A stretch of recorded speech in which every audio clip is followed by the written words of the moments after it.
사람들을 만날 때마다 기쁨으로 나는 주님을 만났다고, 주님의 은혜와 기적을 경험하는 그러한 기쁨으로 그의 인생의 스토리를 사람들과 나누는 변화되는 인생이 된 것입니다.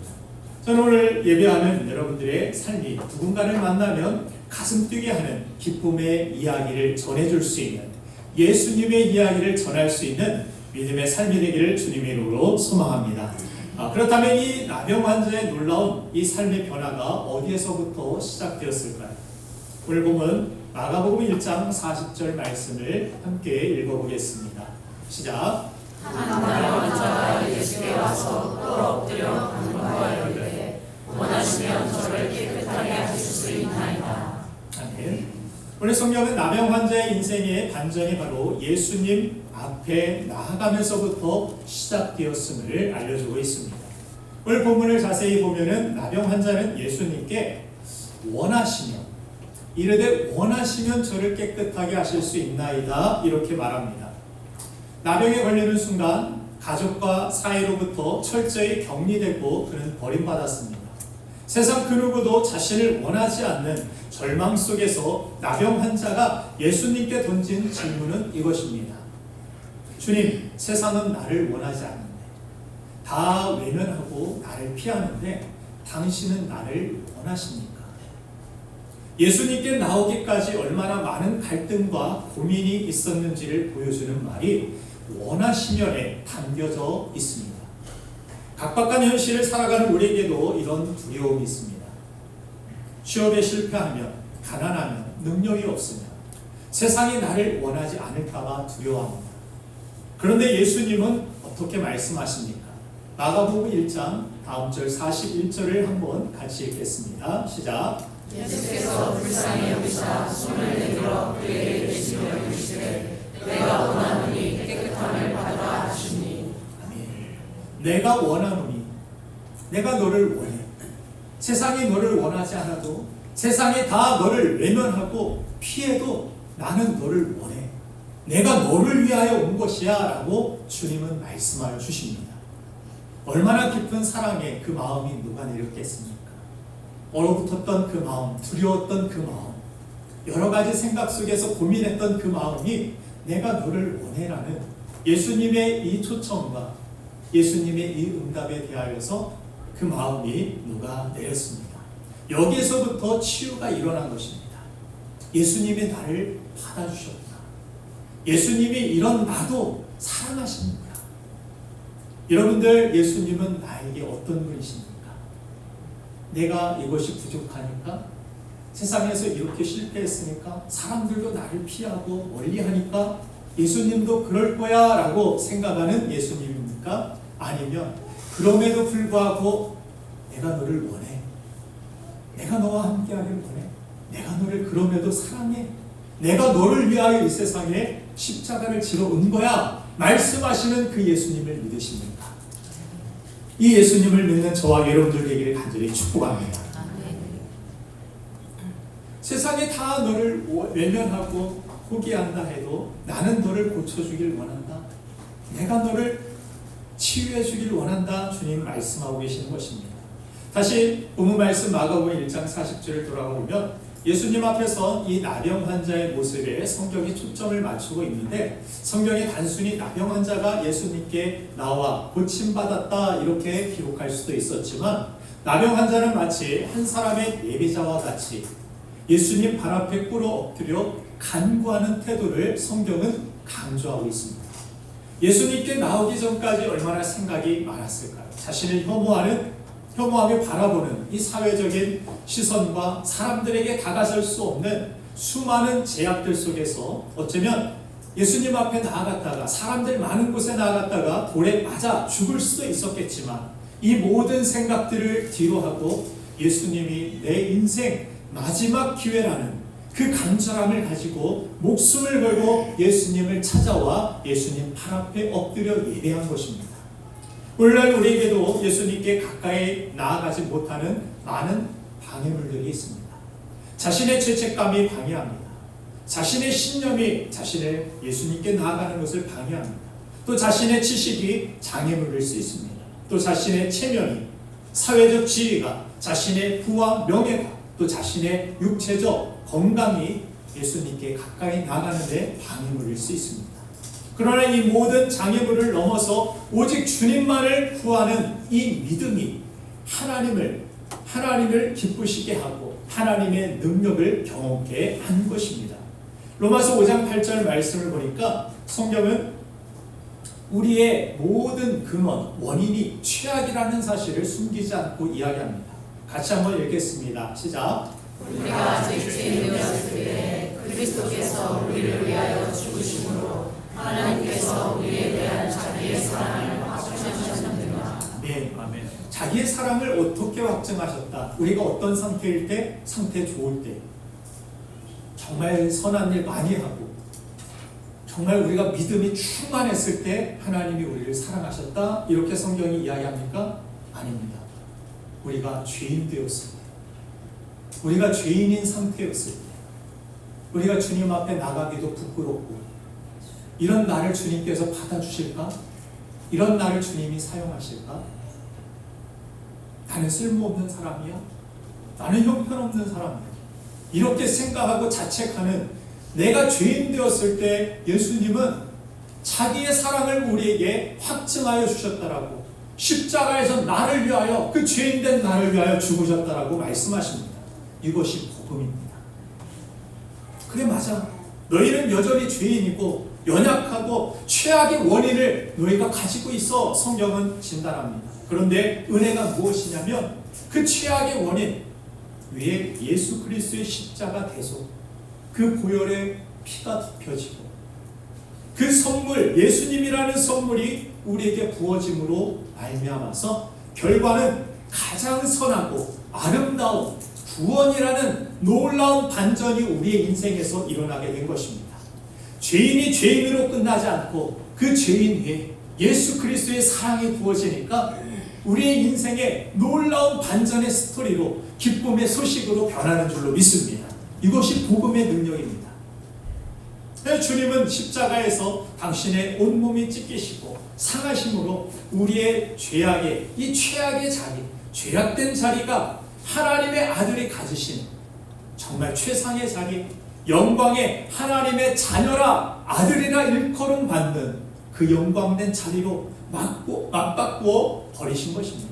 그것이 십자가의 능력인 것입니다. 할렐루야.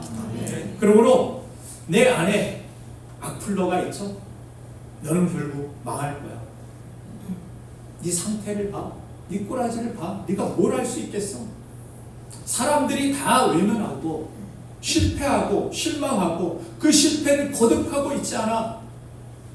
전혀 미래가 보이지 않는 나병 환자인데 예수님이라고 널 사랑하시겠어? 예수님 앞에 나아간다고 뭔가 변화되고 고침 받겠어? 라고 내 안에 악플러가 나에게 이야기할 때 우리는 내 행위가 아니라, 내 그 느낌이 아니라 오직 예수 그리스도의 십자가를 바라보며 이렇게 고백해야 합니다. 맞아, 나는 형편없는 죄인이야. 나는 최악의 상태야. 최악의 원인을 가진 그런 죄인이야. 하지만 내 인생의 결과는 내 행위에서 나지 않고 오직 예수 그리스도의 십자가에서 난다. 주님이 십자가에서 내 모든 죄값을 지불하셨고 나를 자녀 삼아주셨다. 그래서 내 생각이 아닌 주님이 주신 이 복음을 붙들어야 될 줄로 믿습니다. 그리고 바울이 나는 날마다 죽노라 이렇게 자신의 힘과 의지에 대하여서 십자가 앞에 나아가 영적인 파산을 선포한 것처럼 날마다 십자가의 복음을 우리가 의지하면서 우리는 내 힘이 아닌, 내 능력이 아닌 십자가의 복음, 주님의 은혜와 능력을 의지해야 될 줄로 믿습니다. 여러분들, 하나님을 믿는다라는 것은 내 힘에 하나님의 힘, 하나님의 도움 조금 더 더해서 내가 내 삶이 더 나아진다. 이것이 믿음이 아닙니다.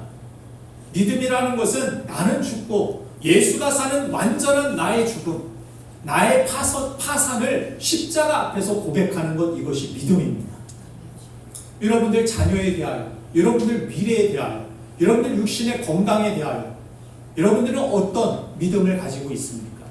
하나님 조금만 도와주시면 의사의 손길과 뭐 하나님의 손길 플러스 돼가지고 이 좋은 약과 뭐 세상의 어떤 다른 방법들과 다른 힘들, 내가 가진 지식 거기에 플러스해서 하나님이 조금 이렇게 손 봐주시면 된다? 아닙니다. 완전한 파산. 자녀들에 대하여서도 저는 그렇게 기도했습니다.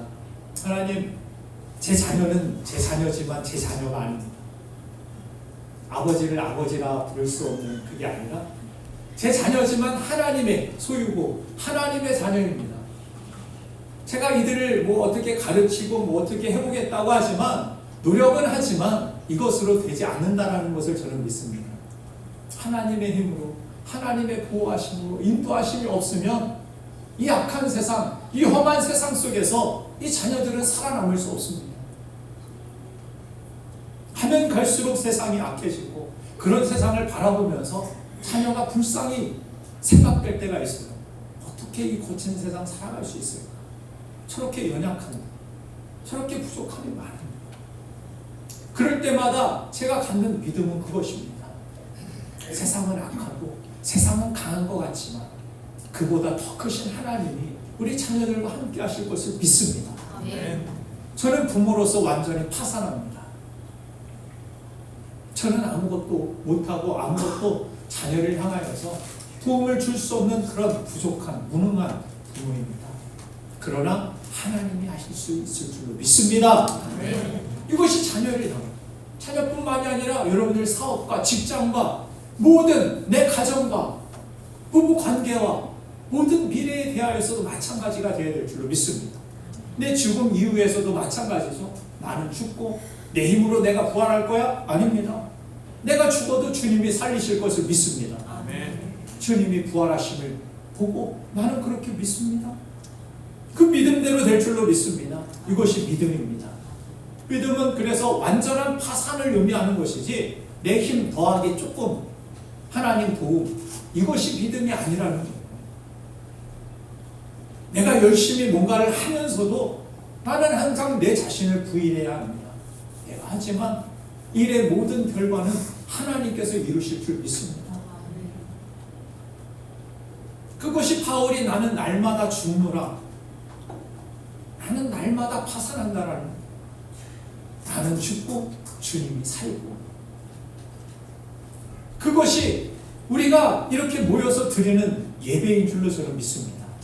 이 예배의 시간은 나는 살고 예수는 죽고가 아니라 이 예배 시간에 찬양을 드리면서 하나님 말씀을 들으면서 이렇게 하나님 앞에 헌신하고 찬양을 드리고 모든 것들을 하나님 앞에 드리면서 무엇을 하는 것입니까?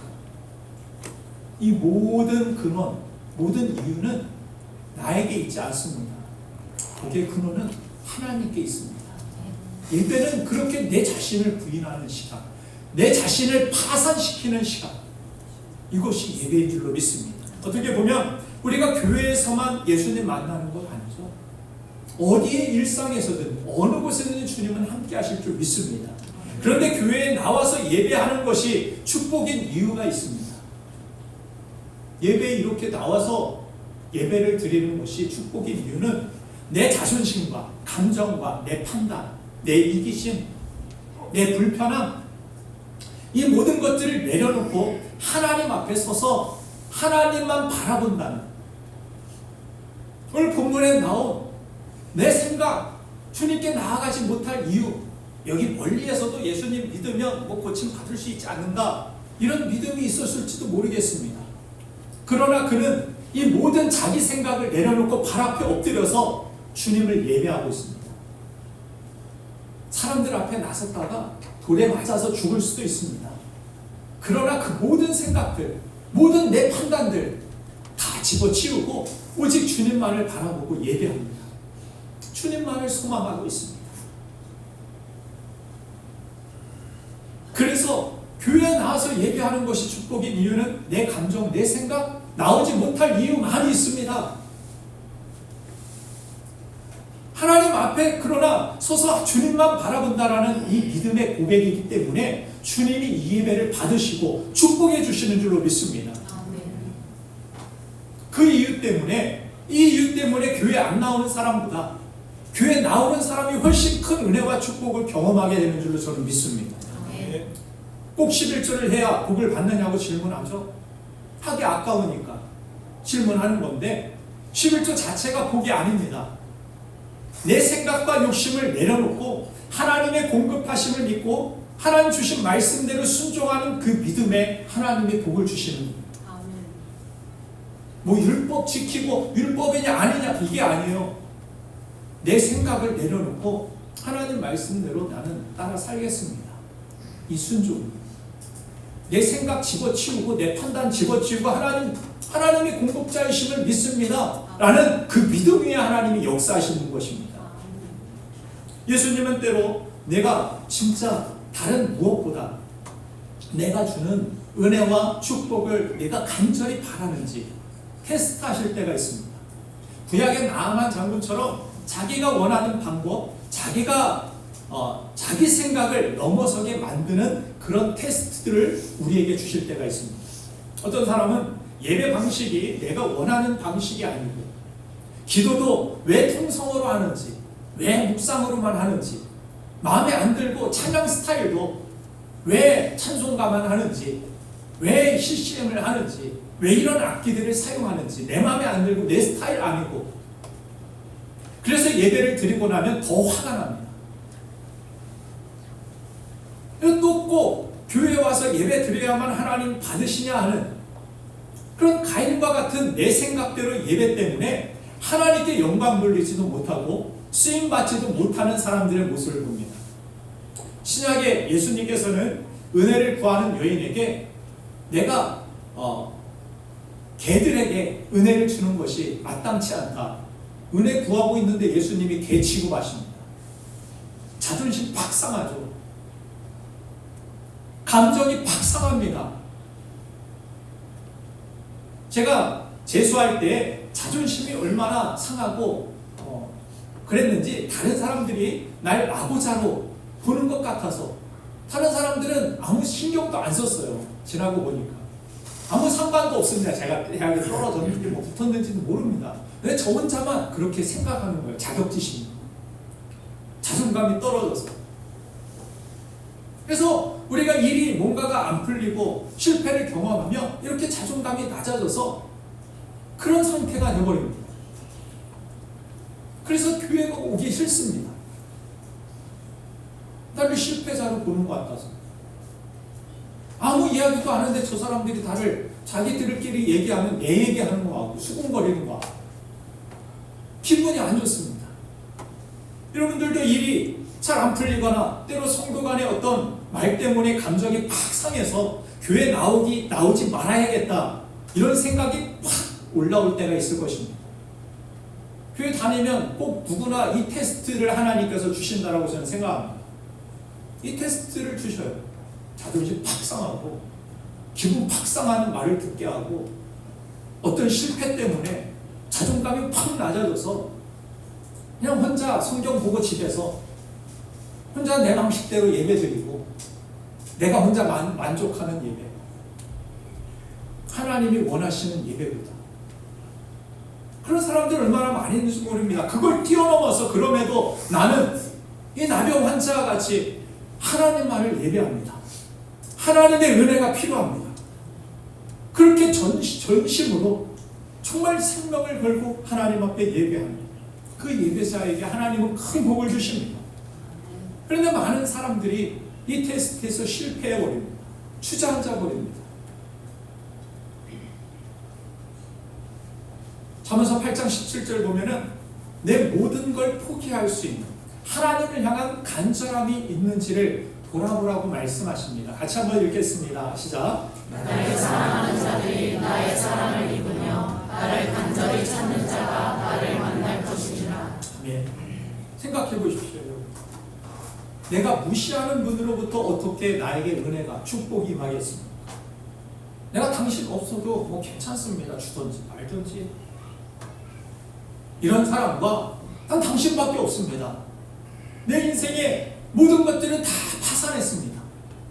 나는 아무것도 아닙니다.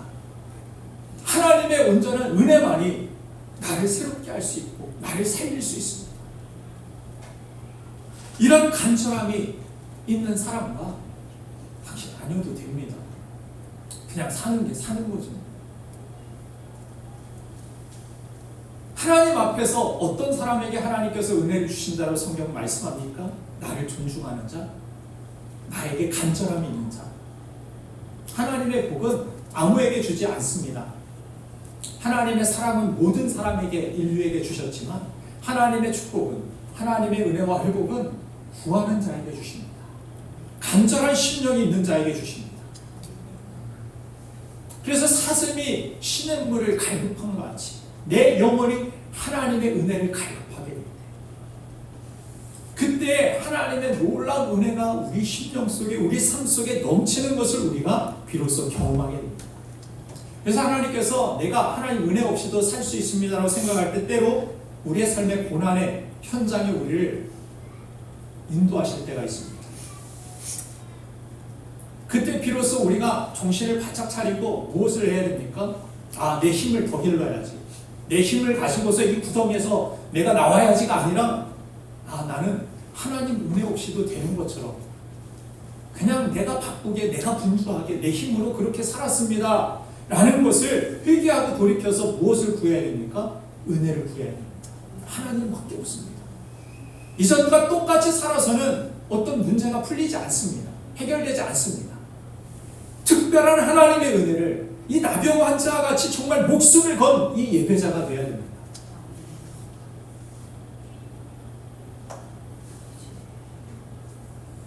우리 교회도 보면은 천안 안에 살아도 교회 나오기 멀다고, 차 타기도 불편하다고 귀찮아하는 사람과 청주나 논산이나 서울이나 아이들 데리고 갓난 아이가 울면은 아이를 안고서라도 운전하고 와가지고 이 시간 이 교회에 와가지고 예배를 드리고자 하는 사람이 있습니다. 제가 위험해 보인다고 그렇게 하지 않으면 안 되냐고. 그러면 아이가 계속 1시간 내내 그냥 운전하는 내내 울어가지고 앉기만 하면은 울음을 뚝 그치니까 목숨 걸고 그렇게 예배 드리러 오는구나.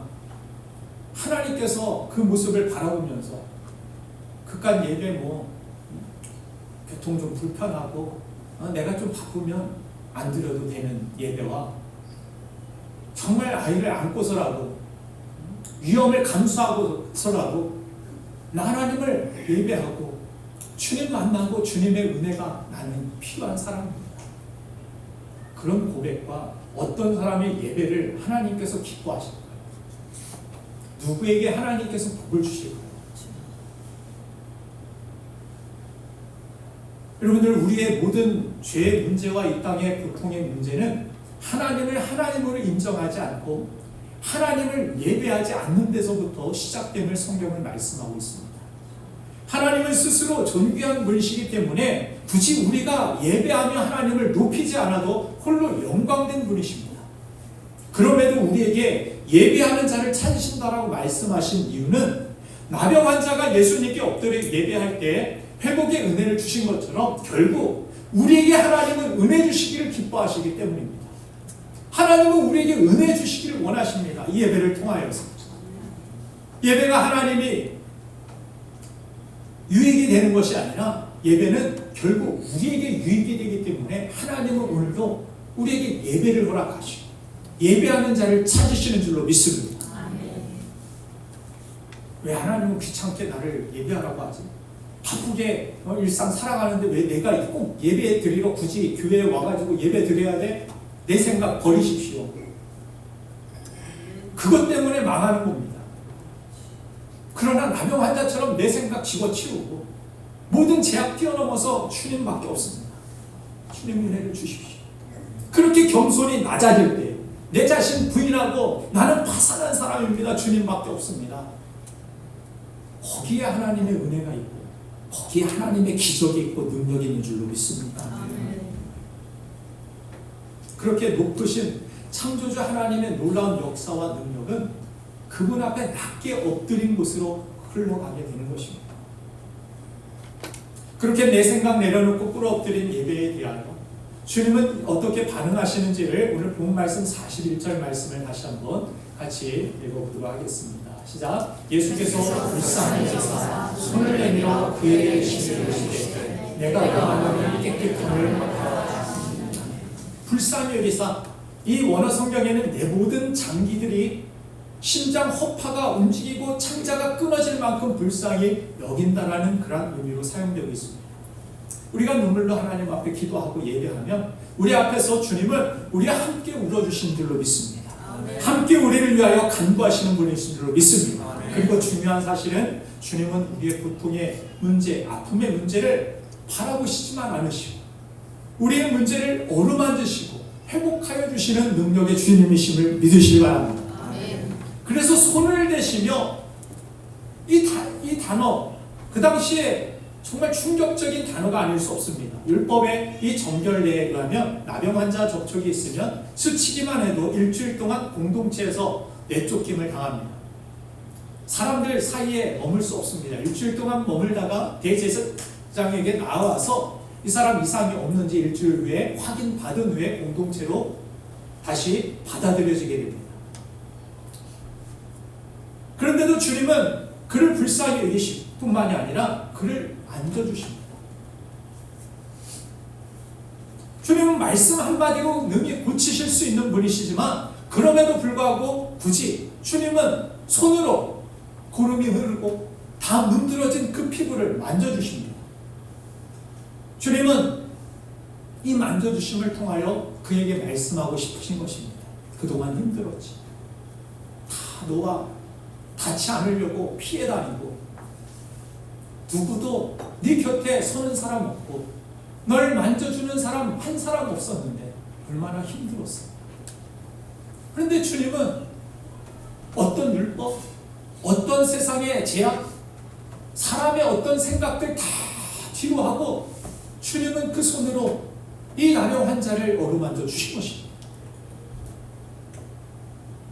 그렇게 주님은 내 고통을 보고만 있는 분이 아니십니다. 그 고통을 함께 하겠다는 주님의 의지가 이 나병 환자를 만지시는 주님의 손길에 담겨있는 줄로 믿으시기 바랍니다. 그 손길이 저와 여러분들을 오늘도 어루만져 주실 줄로 믿습니다. 그 사실을 증명하는 또 하나의 분명한 사건, 이것이 바로 십자가 아닙니까? 말로만 사랑이 아닌 나를 위하여서 하늘 보좌 영광 다 버리시고 우리와 같은 육신을 입으시고 세상에 오셔서 그 고통스러운 십자가에서 내 고통과 내 죄를 대신 짊어지신 사실, 그 십자가가 우리 인생에서 가장 기쁜 스토리가 아닙니까? 45절 말씀을 보면은 주님께서 나음받은 이 나병 환자에게 이 일을 아무에게도 말하지 말라 당부하십니다. 그런데 어떤 반응이 있었는지 같이 읽겠습니다. 시작. 그러나 그 사람이 나가서 이 일을 많이 설파하여 이를 이기하니 그러므로 예수께서 다시는 드러나게 동네에 들어가지 못하시고 오직 바깥 한적한 곳에 계셨으나 사방에서 사람들이 그에게로 나오더라. 아멘. 그 기쁨과 감격스러운 이야기, 이 승리의 이야기, 내 자녀가 뭐가 좀만 잘해도 막 자랑하고 싶은 마음, 내가 뭔가 좀만 성공해도, 내가 뭔가 좀 출세해도, 내가 뭔가 좋은 것을 좀 샀어도 누군가 알아주고 자랑하고 싶은 마음이 있는데 그것과는 다른, 정말 차원이 다른, 내가 예수님을 만났어. 예수님이 나를 치유해 주시고 나에게 새 생명을 주셔서 나에게 새로운 인생을 허락해 주셔서 참을 수 없는 그 기쁨, 예수님이 당부하셨음에도 그 말씀을 어기면서까지도 사람들 만나면서 예수님 하지 말랬는데 너한테만 이야기해 줄게. 예수님이 나를 만나주셨어. 나에게 이런 생명을 주셨어. 여러분들 전도가 숙제처럼만 느껴지지 않기를 원합니다. 이 기쁨이 주체할 수 없는 이 정말 예수님을 만난 이 스토리가 여러분들에게 가장 큰 자랑이 되고 가장 큰 기쁨이 돼서 예수님이 너 전도하지 마. 좀 제발 좀 말하지 좀 마. 어디 가서 나 좀 얘기하고 다니지 마. 그래도 너한테만 얘기해 줄게. 예수님 말하지 말랬는데 우리 교회에서 전도 좀 제발 하지 마세요. 여러분들 제가 그렇게 얘기할 수 있는 날이 오게 되기를 주님의 이름으로 축복합니다. 전도 좀 제발 하지 마세요. 어저께도 여전도에 막 아침에 대학 배체 막 노방 전도하고 다니고 이렇게 돌아와가지고 그는 어저께 아무도 모르게 주님만이 나에게 상 주심을 믿고 했는데 들켰어요, 이분들이. 근데 천사들이었더라, 천사. 이분들이 제가 곰팡이란 그 게시판을 혼자 끙끙 지하에서 이렇게 들고 올라와서 치우려고 했습니다. 그랬더니 누가 위에서 목사님 이렇게 불러요. 저는 몰래 이렇게 혼자 왔는데 혼자 아침에 더우니까 오후에 치우려다가 뜨거울 것 같아서 혼자서 치우려고 했는데 이분들이 오셔가지고 그 곰팡이란 그 게시판을 그냥 옷에 손에 막 묻혀가면서 같이 날라주겠다고 달라붙어가지고 저 혼자 할 수 있습니다 해도 이렇게 붙어서 오는데 정말 천사를 만난 것 같더라고요. 낑낑 이렇게 끌고 가면서도 이거 나 혼자 어떻게 했을까 이런 생각이 들었는데 이분들이 이렇게 도와주시고 우리 교회에 그런 천사들이 있어서 너무 감사해요. 팅커벨 요정? 저는 그렇게까지 생각이 들더라고요. 우리 교회 안에서 여러분들 제발 전도 좀 하지 마세요. 제발 사랑의 수고 좀 그만하세요. 맨날 나 혼자 이 사역을 언제 그만둘까? 늪에 빠진 기분이야. 여기서 언제 벗어날까? 이게 아니라 여러분들 제발 제가 좀 그만 좀 하세요. 그렇게 사랑에 충만해서 그 기쁨에 충만해서 우리가 예배하고 그렇게 헌신하고 그렇게 전도할 수 있다. 그것이 참된 신앙의 기쁨 아니겠습니까? 교회 제발 좀 모이지 좀 마세요. 좀. 이렇게 말할 정도. 예수님이 제발 말하지 좀 마. 그래도 기쁨으로는 얘기하고 다닌 이 나병 환자처럼 예수님의 은혜로 말미암아서 말하지 않고는 견딜 수 없는 그 즐거움과 기쁨의 이야기가 오늘 예배하는 여러분들 모두에게 있기를 주님의 이름으로 축원합니다. 그걸 위해서 우리 함께 주님 앞에 다 함께 고백해 봅시다. 나는 사랑받는 자입니다. 나는 사랑받는 자입니다. 나는 하나님께 사랑받는 자입니다. 나는 하나님께 사랑받는 자입니다. 아멘. 믿습니까? 아멘. 이 사실을 정말 믿는다면 이제 우리는 사랑받는 자처럼 살아가야 합니다. 골로새서 3장 12절 말씀을 보니까 사랑받는 자처럼 사는 삶이라는 것이 도대체 무엇인지를 우리에게 설명하는데 같이 읽겠습니다. 시작. 그러므로 너희는 하나님의 택하사 거룩하고 사랑받는 자처럼 긍휼과 자비와 겸손과 온유와 오래 참음을 입고. 아멘. 사랑받는 자처럼 하고 나오는 단어들이 아주 부담스러운 단어가 나옵니다. 긍휼, 자비, 겸손, 온유, 오래 참. 내게 없습니다 이런 게. 근데 마지막 단어가 우리에게 소망입니다. 옷 입고. 옷은 입었다 벗었다 할 수 있습니다. 그죠? 옷 입는 게 그렇게 50견 아니고서는 그렇게 힘들지가 않습니다. 옷 입는 것은 쉽습니다. 그냥 온유 오래 참음해라 막 네 의지로 이러면 너무 부담스럽고 힘듭니다. 그러나 성경은 네 의지로 이런 것들을 할 수 없어. 아까도 믿음이라는 것은 내 파산, 그렇죠? 나는 할 수 없습니다. 그래서 성경은 네가 하는 것이 아니라 옷 입어. 예수 그리스도로 옷 입고 이런 믿음의 옷을 입고 사는 것, 옷 입는다라는 것은 그런 것처럼 내가 지금 빨간 옷 입었으면 빨간 옷 입은 것처럼 녹색 옷 입었으면 녹색 옷 입은 것처럼 이렇게 살아가는 것, 이것이 옷 입는다라는 의미입니다. 그래서 예를 들면 내 안에 이웃을 향한 사랑보다는 나 자신을 사랑하는 이기심이 더 많이 있습니다.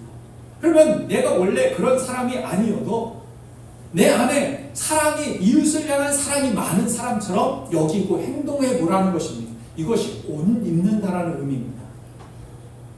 내 안에 예수님이 안 계신 것 같습니다. 안 느껴집니다. 그래도 내 안에 예수님이 계신다라고 여기고 행동해 보라는 것입니다. 내 안에 예수님이 계신데 하고 행동하는 것. 이것이 옷 입는다라는 것입니다. C.S. 루이스의 순전한 기독교라는 이 책을 보면은 그리스도로 분장하라는 이 챕터에 보면 예수님을 묵상하며 그분이 하셨을 법한 말과 행동을 습관적으로 모방하고 쫓아가라는 이야기가 나옵니다.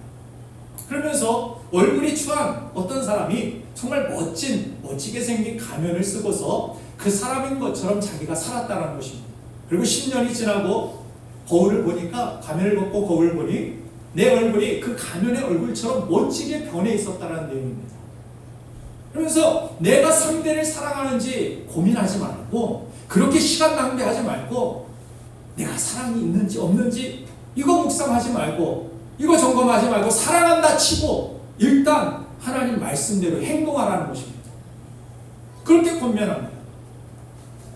여러분들, 아이가 태어나면은 나를 꼭 닮고 그 아이가 태어나자마자 뭘 잘해가지고 내가 사랑하는 겁니까? 아니면 이 아이가 병원에서 당신의 아이입니다 라고 이렇게 보여주니까 그 수많은 아이들 속에서, 그죠? 비슷비슷하게 생긴 아이들 속에서 나를 닮은지 잘 모르겠는데, 제 큰딸은 저보다 할아버지를 태어났는데 많이 닮았습니다. 병원에서도 인정할 정도로 할아버지가 오시니까 이 아이 할아버지죠 하고 그냥 찾아서 데리고 올 정도로 할아버지를 꼭 닮았다고 이야기합니다. 저도 그렇더라고요. 근데 처음에 몇 주 동안 자고 일어나는데 첫 아이가 이렇게 아이가 집에 있으면 저만 그런지는 몰라도 자고 탁 깨서 옆을 보니까 웬 아이가 누워 있습니다. 낯설더라고요. 제 아이가 아닌 것 같습니다. 얘가 어디서 이렇게 왔을까 집에. 제가 해산의 고통으로 안 나서 그런지 실감이 잘 안 납니다. 근데 웬 아이가 누워 있어요. 근데 막 울면서 막 분유를 달라고 그래서 분유도 타서 주고 저녁에 목욕도 시켜주고, 그렇게 내 딸이다, 우리 집에 하나님 주신 선물이다 여기고 기르다 보니까 저는 딸 바보가 되어 있었습니다. 처음부터 막 사랑이 막 넘쳐서 나를 꼭 닮아가지고 얘가 뭘 잘해가지고 사랑이 넘친 것이 아니라, 사랑하다 보니까 그렇게 여기고 내 아이라 여기고 살다 보니까 딸 바보가 되어 있습니다. 제 작은 딸은 태어날 때 저를 꼭 닮지 않았습니다. 태어났을 때 이티를 닮았습니다. 원숭이를 더 닮아 있었습니다. 어저께도 사진 보다가 원숭이 닮았네, 자기가 그러더라고요. 어렸을 때 자기 사진 보고 아빠 나 원숭이 닮은 것 같아. 그래서 제가 웃었는데, 그래도 이 아이가 제 원숭이 닮았으니까, 이티 닮았으니까 나랑 상관없는 아이야, 원숭이 새끼야 이렇게 여기지 않고 내 자녀지라고 자녀를 있는 그대로 영접했습니다. 있는 그대로 받아들이고 아빠의 옷이라는 옷을 입고 저는 제가 할 수 있는 사랑으로 자녀를 대했습니다.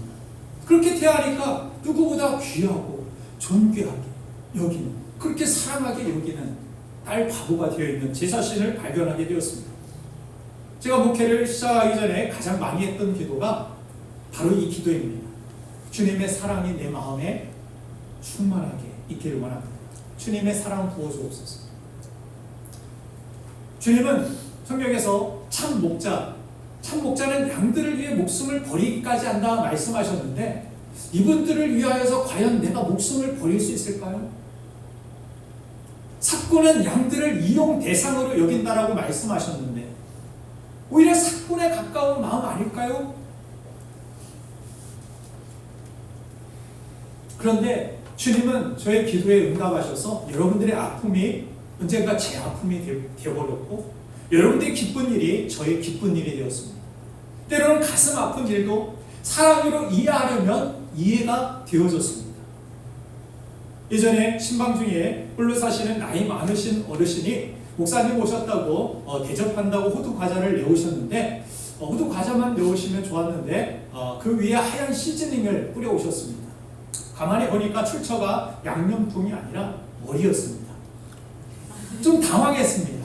그러면서도 생각하면서 먹을까 말까 하다가 이분이 그래도 생각하셔서 그렇게 연로하신 그 나이에도 챙겨서 가져오셨는데, 선교제라고 생각하고, 선교제에서는 벌레도 먹는다고 하는데 그들과 함께하기 위하여서 이 정도는 설탕이지 하고 그분의 이 사랑을 생각하면서 그렇게 나아갔습니다. 그런 중에도 주님 생각하고 그런 사명을 생각하고 먹을 수 있음에 감사했고, 비위가 약한 제가 생각이 빨리 또 잊혀져서 감사했습니다. 저녁을 또 집에 와서 맛있게 먹을 수 있음에 감사했습니다. 청소년 사역을 할 때에도 처음에 뭐 전도사 때 사역을 하면서 이 아이들이 정말 이 복음을 들을까? 한 3분 정도 집중하다가 이 아이들이 생각이 안드로메다로 막 가기 시작하는 거예요. 그래서 내가 이 준비한 모든 설교와 이 모든 것들이 허사인 것 같고 아이들에게 이렇게 전하는 것이 정말 맞는가?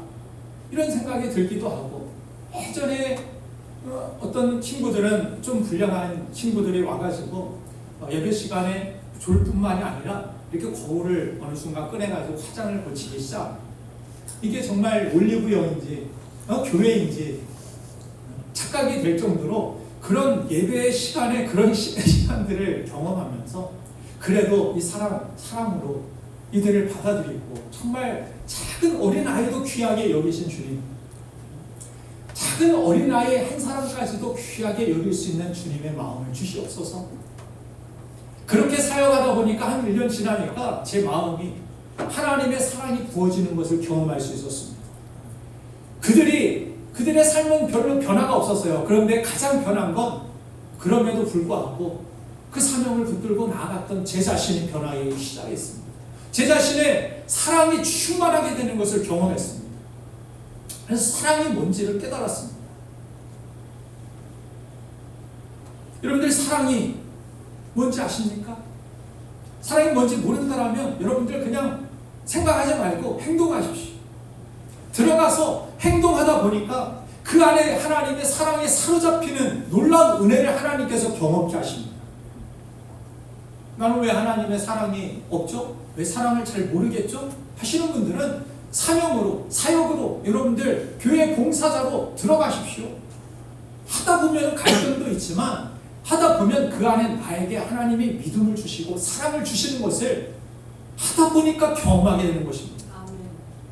사랑이 없으니까 뭐 사랑이 생기면 언젠가 하겠죠? 아닙니다. 못합니다. 나 지금 믿음 없는데 뭘 내가 할 수 있겠어요? 교회에서? 이런 생각이면 앞으로도 믿음이 없고 앞으로도 못할 경우가 많이 있습니다. 하다 보니까 믿음을 주시고 하다 보니까 사랑을 주십니다. 많은 사람들이 사랑을 감정이라고 오해합니다. 감정이 묻어나와야지 행동하려고 하는 것, 거기에서 사랑이 실패합니다. 감정은 여러분들 사랑의 일부입니다. 일부의 극히 작은 일부입니다. 그래서 여러분들이 사랑을 지속하려면 부부 관계에서도 사랑을 지속하려면 어떻게 해야 됩니까? 진심으로 행동하면 안 됩니다. 무슨 이야기일까요? 그럼 가짜로 해야 됩니까? 네. 가짜로 행동해야 될 때가 더 많이 있습니다. 진심으로 하면 지속할 수 없습니다. 지금 목사가 이상한 얘기를 하는 거 알죠? 갑자기 빨리 설교가 끝내야겠구나. 삼성포로 지금 빠지고 있다. 사랑해야 된다면 진심으로 해야지. 그러면 안 된다고 왜 그렇게 이야기합니까, 여러분들? 사랑에는 그냥 감정만 있는 것이 아니라 기술이 필요하고 의지가 필요하고 때로는 훈련이 필요합니다. 결단이 필요합니다. 그래서 사랑은 진심으로 하는 것이 아니라고 말씀드리는 것입니다. 저는 커피를 좋아하는데 아이스 아메리카노, 얼죽아라고 해서 겨울에도 아이스 아메리카노를 먹는데 몸에는 안 좋지만 정말 청량감이 있고 기분이 막 리프레시 되는 것 같아가지고 저는 특히 스타벅스를 좋아합니다. 좋아하는 이유 중에 커피도 있지만 스타벅스에 이렇게 가면은 그분들이 밝은 태도로 저를 영접해 줍니다. 우리 교회 입구에서도 밝은 태도로 맞이해 주시는, 영접해 주시는 귀한 사역을 이 그리팅 사역을 하시는 분들이 계시는데 반갑게 맞이해 줍니다. 스타벅스의 그분이랑 저랑은 뭐 별로 관계가 없습니다.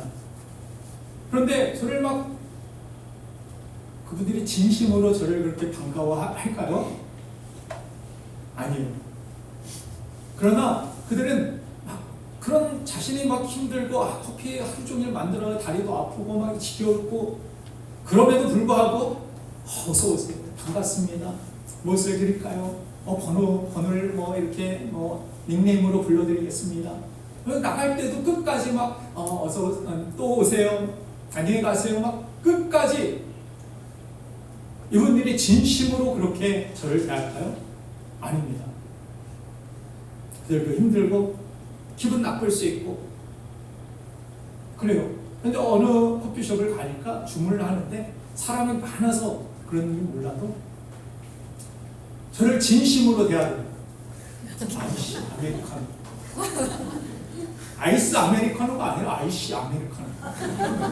또 시키고 아니, 일하기가 얼마나 짜증났는지, 얼마나 손님이 많이 왔는지 너무 힘드니까 진심으로 저를 대하는 거예요. 진심이 하나도 고맙지 않았습니다. 저를 화나게 하고 여기 괜히 왔나, 커피 안 먹고 사람들 밀려있는데 그냥 나가버릴까? 저는 그분에게 이야기하고 싶었어요. 진심 필요 없다고 당신이. 저는 커피만 필요하다고. 사랑까지는 아니거든요. 저를 진심으로 대하지 말아달라고. 이호선 이 교수가 이현숙역 캠프에서 그런 이야기를 했습니다. 사랑에는 연기가 대부분이라고 이야기합니다. 특히 부부관계에서 70% 이상이 연기를 하는 것이라고 이야기합니다. 이호선 교수가 제일 좋아하는 말이 남편으로부터 예쁘다라는 말을 듣는 것이라고 합니다. 그래서 남편에게 강조합니다. 내가 매일 아침 일어날 때마다 나에게 예쁘다고 말해줘. 예쁘다고 말해줘. 그래서 아침에 눈을 뜨자마자 그냥 숙제처럼 남편은 화장도 안 하고 막 그냥 쌩얼이고 뭐 해도 상태에 관계없이 당신은 정말 예뻐. 저도 거기에서 감명을 받고 제 집사람에게 아침에 일어나가지고 깜짝 놀랐어요. 왜? 너무 예뻐서 당신. 아침에 정말 평안해지죠. 다른 말 필요 없습니다. 다른 선물도 필요 없어요. 제 작은 딸이 보고서 이렇게 웃더라고요.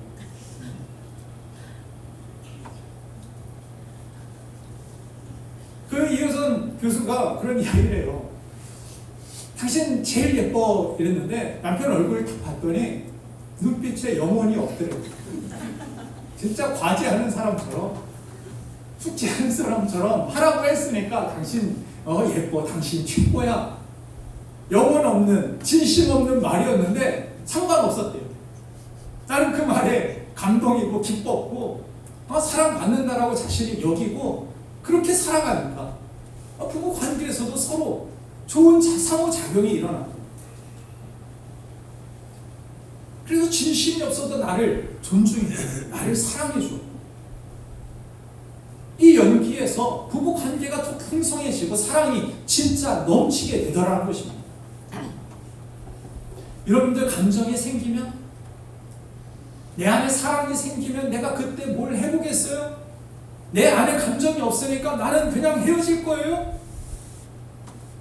그래서는 안 된다라는 거예요. 여러분들 그런 노력이라도 하시길 바랍니다. 그렇게 하다 보니까 내 안에 사랑이 넘치게 되는 거예요. 여러분들 짜증나는 말도, 화나는 말도 그래요. 짜증나. 오늘 밥이 반찬이 이래서 짜증나고, 교회가 이래서 짜증나고, 설교가 오늘 길어져서 짜증나고, 계속 짜증나고 하루 종일 해보세요.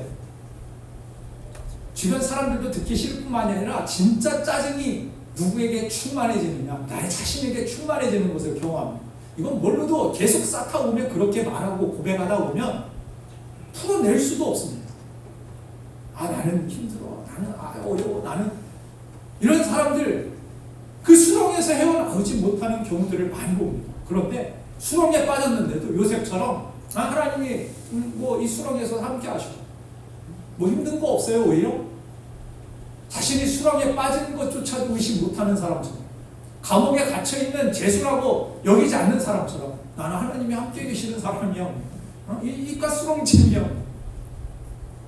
이런 사람들은 수렁에서 하나님께서 건져주시는 놀라운 은혜를 경험하는 것입니다. 그것이 믿음입니다. 믿음은 내가 믿는 믿음이 마음이 생겨서 이게 믿음이 아니라, 나는 왜 충만하지 못하지? 아닙니다.